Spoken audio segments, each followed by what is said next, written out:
സങ്കീർത്തനം 89 അധ്യായം 1 മുതൽ 52 വരെയുള്ള വചനങ്ങൾ. ദാവീദിനോട് ചെയ്ത ഉടമ്പടി അനുസ്മരിക്കണമേ. കർത്താവേ, ഞാൻ എന്നും അങ്ങയുടെ കാരുണ്യം പ്രകീർത്തിക്കും. എൻ്റെ അധരങ്ങൾ തലമുറകളോട് അങ്ങയുടെ വിശ്വസ്തത പ്രഘോഷിക്കും.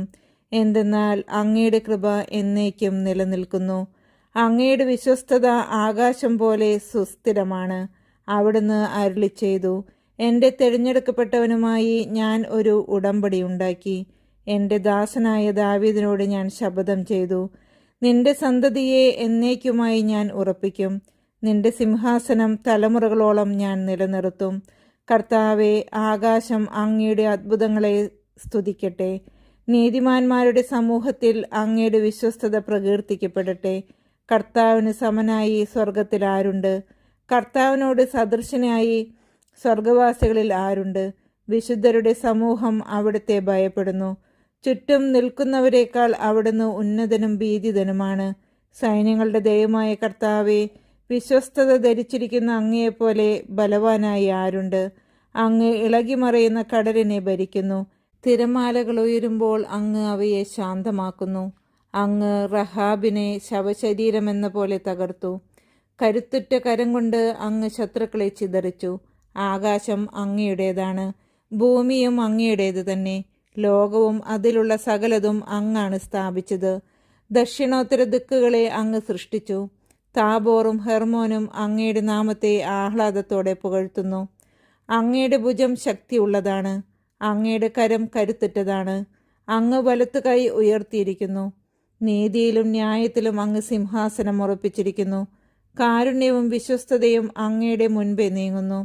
ഉത്സവാഘോഷത്താൽ അങ്ങയെ സ്തുതിക്കുന്നവർ ഭാഗ്യവാന്മാർ. കർത്താവെ, അവർ അങ്ങയുടെ മുഖത്തിൻ്റെ പ്രകാശത്തിൽ നടക്കുന്നു. അവർ നിത്യം അങ്ങയുടെ നാമത്തിൽ ആനന്ദിക്കുന്നു.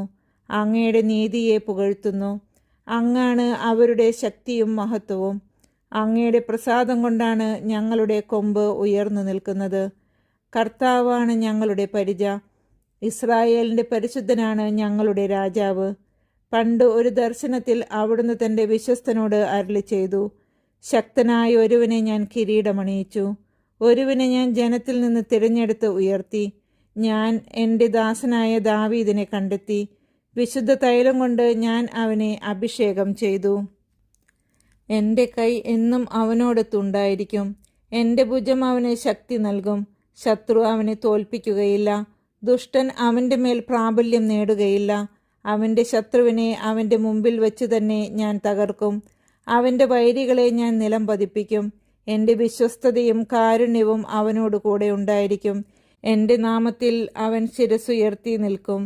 ഞാൻ അവൻ്റെ അധികാരം സമുദ്രത്തിന്മേലും അവൻ്റെ ആധിപത്യം നദികളുടെ മേലും വ്യാപിപ്പിക്കും. അവൻ എന്നോട്, എൻ്റെ പിതാവും എൻ്റെ ദൈവവും എൻ്റെ രക്ഷാശിലയും അവിടുന്നാണ് എന്ന് ഉച്ചത്തിൽ ഉദ്ഘോഷിക്കും. ഞാൻ അവനെ എൻ്റെ ആദിജാതനും ഭൂമിയിലെ രാജാക്കന്മാരിൽ അത്യുന്നതനുമാക്കും. എൻ്റെ കരുണ എപ്പോഴും അവൻ്റെ മേലുണ്ടായിരിക്കും.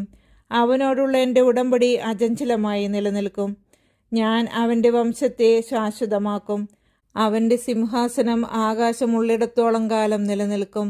അവൻ്റെ സന്തതി എൻ്റെ നിയമം ഉപേക്ഷിക്കുകയും എൻ്റെ വിധികൾ അനുസരിക്കാതിരിക്കുകയും എൻ്റെ ചട്ടങ്ങൾ ലംഘിക്കുകയും എൻ്റെ കൽപ്പനകൾ പാലിക്കാതിരിക്കുകയും ചെയ്താൽ ഞാൻ അവരുടെ ലംഘനത്തെ ദണ്ഡുകൊണ്ടും അവരുടെ അകൃത്യങ്ങളെ ചമ്മട്ടികൊണ്ടും ശിക്ഷിക്കും. എന്നാലും ഞാൻ എൻ്റെ കാരുണ്യം അവനിൽ നിന്ന് പിൻവലിക്കുകയില്ല. എൻ്റെ വിശ്വസ്തതയ്ക്ക് ഭംഗം വരുത്തുകയില്ല. ഞാൻ എൻ്റെ ഉടമ്പടി ലംഘിക്കുകയില്ല. ഞാൻ ഉച്ചരിച്ച വാക്കിന് വ്യത്യാസം വരുത്തുകയില്ല. ഞാൻ എന്നേക്കുമായി എൻ്റെ പരിശുദ്ധിയെ കൊണ്ട് ശപഥം ചെയ്തു. ദാവീദിനോട് ഞാൻ വ്യാജം പറയുകയില്ല. അവൻ്റെ വംശം ശാശ്വതമായും അവൻ്റെ സിംഹാസനം സൂര്യനുള്ള കാലത്തോളവും എൻ്റെ മുമ്പിൽ നിലനിൽക്കും. അത് ചന്ദ്രനെ പോലെ എന്നേക്കും നിലനിൽക്കും. ആകാശമുള്ളിടത്തോളം കാലം അതും അചഞ്ചലമായിരിക്കും. എന്നാൽ അങ്ങ് അവനെ പരിത്യജിച്ചു കളഞ്ഞു. അങ്ങയുടെ അഭിഷിക്തൻ്റെ നേരെ അങ്ങ് ക്രുദ്ധനായിരിക്കുന്നു. അങ്ങയുടെ ദാസനോട് ചെയ്ത ഉടമ്പടി അങ്ങ് ഉപേക്ഷിച്ചു കളഞ്ഞു. അവിടുന്ന് അവൻ്റെ കിരീടത്തെ നിലത്തെറിഞ്ഞ് മലിനമാക്കി. അവിടുന്ന് അവൻ്റെ മതിലുകൾ തകർത്തു. അവൻ്റെ ദുർഗങ്ങൾ ഇടിച്ചു നിരത്തി.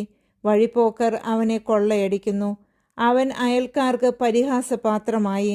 അങ്ങ് അവൻ്റെ വൈരികളുടെ വലത്തുകൈ ഉയർത്തി. അവൻ്റെ സകല ശത്രുക്കളെയും സന്തോഷിപ്പിച്ചു. അവൻ്റെ വാളിൻ്റെ വായ്ത്തല മടക്കി. യുദ്ധത്തിൽ ചെറുത്തു നിൽക്കാൻ അവന് കഴിവില്ലാതാക്കി. അവിടുന്ന് അവൻ്റെ കയ്യിൽ നിന്ന് ചെങ്കോൽ എടുത്തുമാറ്റി. അവൻ്റെ സിംഹാസനത്തെ മണ്ണിൽ മറച്ചിട്ടു. അവൻ്റെ യൗവനത്തിൻ്റെ നാളുകൾ അവിടുന്ന് വെട്ടിച്ചുരുക്കി. അവിടുന്ന് അവനെ അപമാനം കൊണ്ട് പൊതിഞ്ഞു. കർത്താവേ, ഇത് എത്ര നാളത്തേക്ക്? അങ്ങ് എന്നേക്കും മറഞ്ഞിരിക്കുമോ? അങ്ങയുടെ ക്രോധം എത്ര കാലം അഗ്നി പോലെ ജ്വലിക്കും? കർത്താവെ, എത്ര ഹ്രസ്വമാണ് ആയുസ്സെന്നും എത്ര വ്യർത്ഥമാണ് അങ്ങ് സൃഷ്ടിച്ച മർത്യ ജീവിതമെന്നും ഓർക്കണമേ. മരണം കാണാതെ ജീവിക്കാൻ കഴിയുന്ന മനുഷ്യനുണ്ടോ? ജീവനെ പാതാളത്തിൻ്റെ പിടിയിൽ നിന്ന് വിടുവിക്കാൻ ആർക്ക് കഴിയും? കർത്താവെ, അങ്ങയുടെ പൂർവ്വസ്നേഹം എവിടെ? വിശ്വസ്തനായ അങ്ങ് ദാവീദിനോട് ചെയ്ത ശബ്ദം എവിടെ? കർത്താവെ, അങ്ങയുടെ ദാസൻ എത്ര നിന്ദിക്കപ്പെട്ടെന്ന് ഓർക്കണമേ. ജനതകളുടെ പരിഹാസസ്വരം ഞാൻ നെഞ്ചിലേൽക്കുന്നു. കർത്താവെ, അങ്ങയുടെ ശത്രുക്കൾ അവനെ നിന്ദിക്കുന്നു. അങ്ങയുടെ അഭിഷിക്തന്റെ പിൻഗാമികളെ അവർ പരിഹസിക്കുന്നു. കർത്താവ് എന്നേക്കും വാഴ്ത്തപ്പെടട്ടെ. ആമേൻ, ആമേൻ.